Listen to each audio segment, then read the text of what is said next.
Bismillahirrahmanirrahim. Assalamualaikum warahmatullahi wabarakatuh, and good day to all of you. My name is Khairum bin Hamzah. Today I want to present a research with a title, A New System of Singular Integral Equation for a Curvilinear Crack in Bonded Materials. Our research members is PM Dr. Nik Muhammad Asri bin Nik Long, PM Dr. Nur Razak bin Senu, and last but not least is PM Dr. Zainuddin Eskovatov. My presentation today involves 4 subtopics, which is introduction, mathematical formulation, numerical result and discussion. Last but not least is conclusions. Let's proceed to the first one, is the overview of fracture mechanics. Fracture mechanics is very important in the field of engineering in order to investigate the behavior and life cycle of the crack. Fracture mechanics play an important role improving the medical performance of mechanical structure in terms of stability and safety of the materials. In order to calculate a crack, usually it is involved in terms of 4 types materials.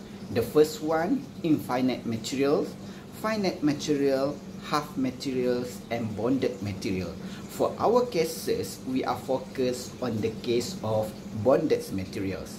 And then we are using a complex variable function method. Usually, complex variable function method is divided into 4 methods. The first one is hypersingular integral equation, singular integral equation, Cauchy integral equation, and last is Friedel integral equation.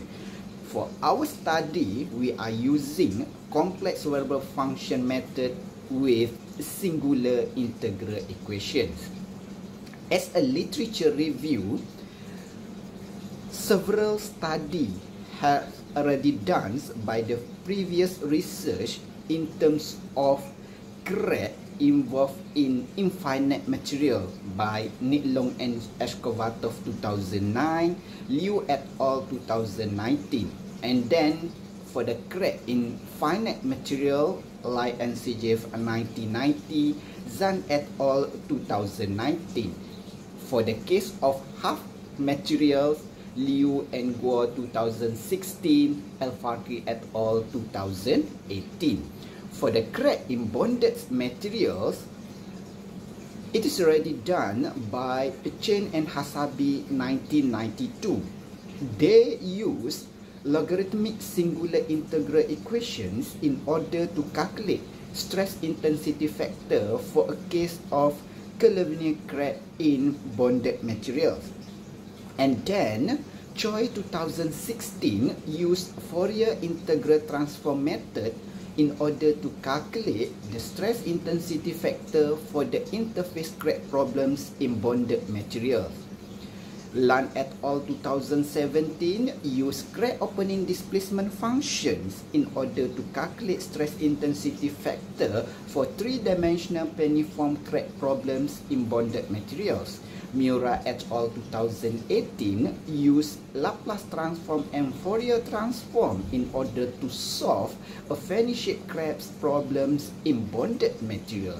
And then Birman 2018 used randomly targeted inclusion and network in order to solve edge, semi-infinite interface, and substrate cracks problem in bonded material. Hamzah et al. 2019 solving crack problems in bonded materials by using hypersingular integral equation for the case of multiple cracks in the upper plane of bonded material. Objective of our study is to formulate a new systems of singular integral equations for a curvilinear crack problem in the upper parts of bonded materials under remote shear stress. And then we want to analyze the behavior of non-dimensional stress intensity factor appears in this problem. For the mathematical formulation, we are using a complex variable function. It is introduced by Mushkulishvili 1953 in terms of complex function as shown in equation 1 until 3. This equation is for solving in terms of crack in infinite material, whereby G is shear modulus, a kappa represent for the strain and stress, and then V is a Poisson ratio. If we differentiate equation 2, which is resultant force, we can get equation 4. This equation 4 involves in terms of normal and tangential components of resultant force. According to Cheng 2004, they discuss in terms of a complex variable function in infinite cases. They represent the complex variable function in terms of G prime tau, which is dislocation distribution function, as equation 5. Okay, and then equation 6 represent for G prime tau.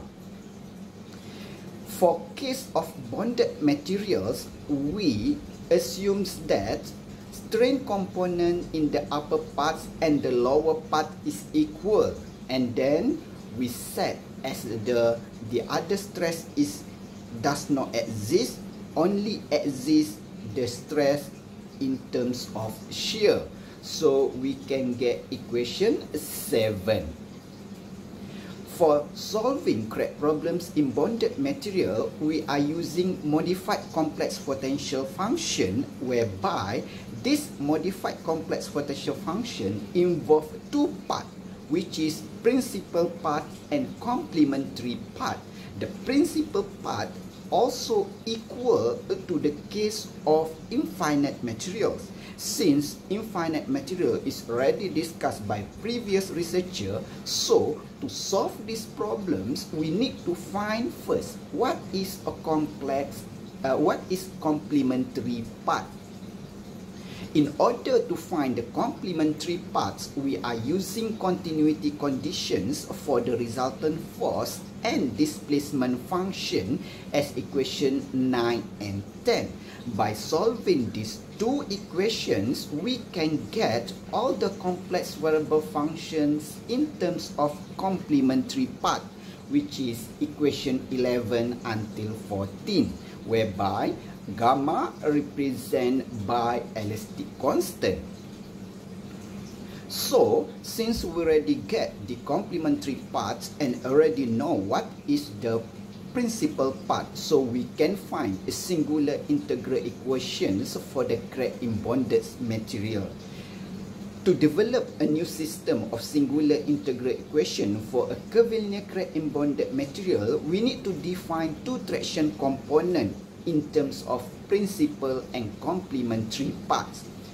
By developing these equations, we can get equation 15 represent for the normal and tangential component for principal part, and then for the equation 16 represent normal and tangential component for the complementary part.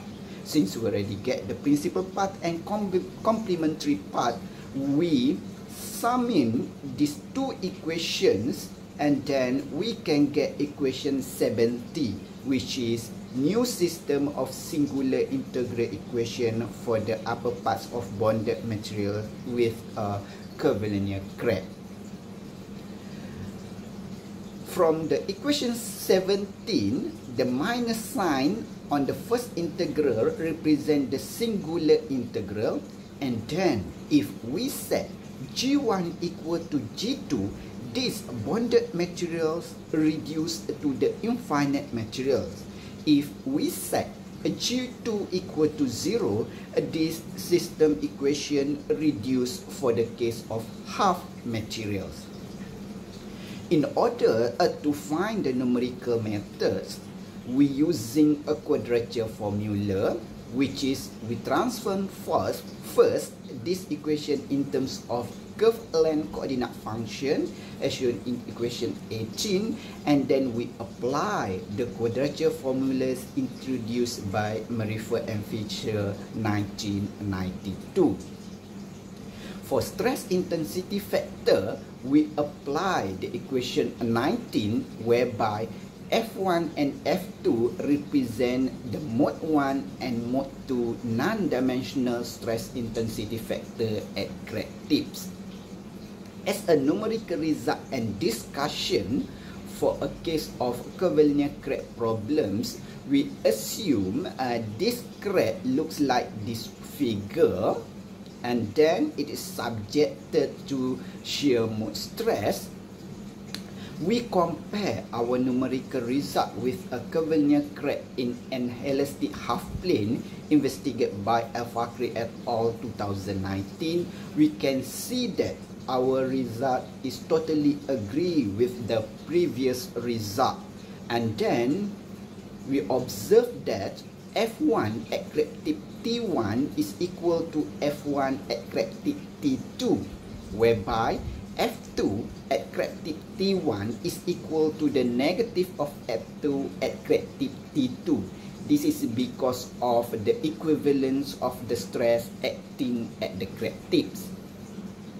And then we find the non-dimensional stress intensity factor for the case of alpha equal to 90 degree and R equal to 1, whereby H is varies. So we can get this graph represent in terms of non-dimensional stress intensity factor at crack tip T1 and T2.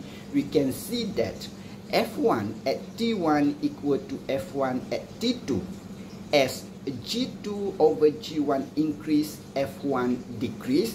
As H increase, F1 decrease for G2 over G1 less than 1. And increases for G2 over G1 greater than 1, and constant for G2 over G1 equal to 1. For F2 at crack tips T1 and T2, we can see that F2 at T1 equal to negative F2 at T2. As G2 over G1 increase, F2 decrease at T1 and increases at T2 for H greater than 1.5. For the case of R equal to H and alpha is varies, we can see that at crack tips T1 and T2, F1 equal to F1, and then G2 over G1 increase, F1 decrease. As alpha increase, F1 increase. For F2 at crack tips T1 and T2, F2 at T1 equal to negative F2 at T2. As G2 over G1 increase, F2 increase at T1 and decrease at T2. As a conclusion, modified complex potential function and continuity condition of resultant force and displacement with the dislocation distribution function as the unknown were used to formulate a system of singular integral equations. This system reduced to the half plane when we set G2 equal to 0, and then reduced to the infinite material when we set G1 equal to G2. And then the strength of the materials depend on the value of G2 over G1 and geometric condition. As this one is a references. Thank you. Any Q&A?